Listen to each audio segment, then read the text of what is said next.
ধীরে ধীরে বিদ্যালয়ের মাঠ প্রায় দখল হয়ে যাচ্ছে। প্রায় দেখছিলাম আমরা, আগে প্রচুর খেলাধুলা হতো, এখনও খেলাধুলা সেইভাবে হয়। বিশেষ করে ছোটদের একটা মাঠ ছিল ওখানে এবং বড়দের মাঠ, ওই আশুতোষ মহাসিন বিভাগগুলো সব খেলা হতো দুটো মাঠে। যে মাঠটা আজকে দখল হয়ে গেছে প্রায়, কোনো এক ক্লাব সেখানে কংক্রিটের ইট পাথর দিয়ে এবং নেট প্র্যাকটিস করার জন্য প্রায় দখল করে নিয়েছে। তাদের বলা হয়েছিল, হেডমাস্টারমশাই বারবার করে বলেছেন এটা চলবে না। বিভিন্ন জায়গায় ওটা ডিসিপ্লিন নষ্ট করছে বললেই চলে। স্কুলের গেট টপকেই অবাঞ্ছিত মানুষজন ওই নেটের কাছে পাকা করা আছে যেটা কংক্রিট, ওখানে বসে মদ্যপান করছে, ওখানে বসে বিড়ি সিগারেট খাচ্ছে, ওখানে গাঁজা খাচ্ছে, ওখানে জুয়া খেলছে প্রত্যেকটা মুহূর্তে। বিশেষ করে প্রায় আমরা গেটে যেটা তালা মেরে রেখে দিই, স্কুলে গেটে ঢোকার মাঠে ঢোকার ছেলেরা খেলে যেখানে, সেই গেটের তালাটাও কয়েকবার ভেঙে দেওয়া হয়েছে। তৎসত্ত্বেও এই মাঠটাকে, মাতৃমন্দিরের মাঠটাকে ছেলেরা প্রত্যেক দিন প্র্যাকটিস করে, সব করে, প্র্যাকটিস করুক, কোনো আপত্তি নাই, কিন্তু মাঠটা কংক্রিট করে যেভাবে মাঠটাকে মানে অ্যাকোয়ার করে নেওয়া হচ্ছে, ক্লাব ভিত্তিক একটা ক্লাব, সেই সোর্সে আরও যারা ক্লাব আছে তারাও এই রকম করে একটা মাঠকে কংক্রিট করার পরিকল্পনা নিয়েছিল।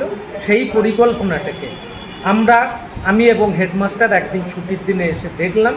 খবর পাওয়ার সঙ্গে সঙ্গেই এসে কে করেছে বলে চিৎকার চেঁচামেচি করার পরে ওখানে মন্ত্রীকে খবর দেওয়া হলো এবং আরও যারা আছে নগরের তারা আসলো, দেখলো এবং তারাও বললো এটা চলতে পারে না।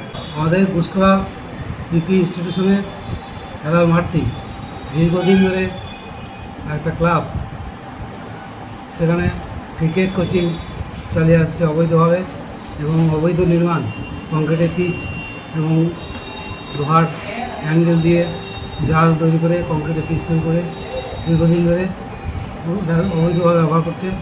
ওইটা আজকে আমাদের স্কুল থেকে ওটাকে তুলে দিয়ে ওখানে ছোটদের খেলার মাঠ, যেমন হ্যান্ডবল খেলার মাঠ, বাস্কেটবল খেলার মাঠ করার প্রয়োজন হয়ে পড়েছে।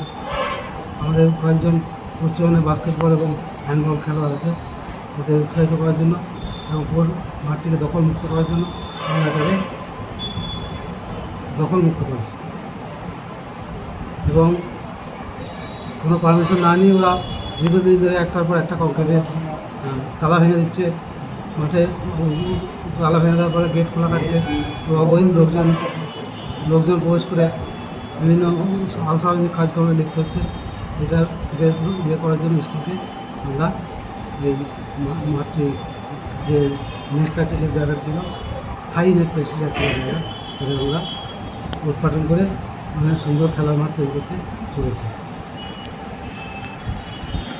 আমার নাম রাজীব কুমার ঘোষ, হেডমাস্টার গুসকরা পিপি ইনস্টিটিউশন।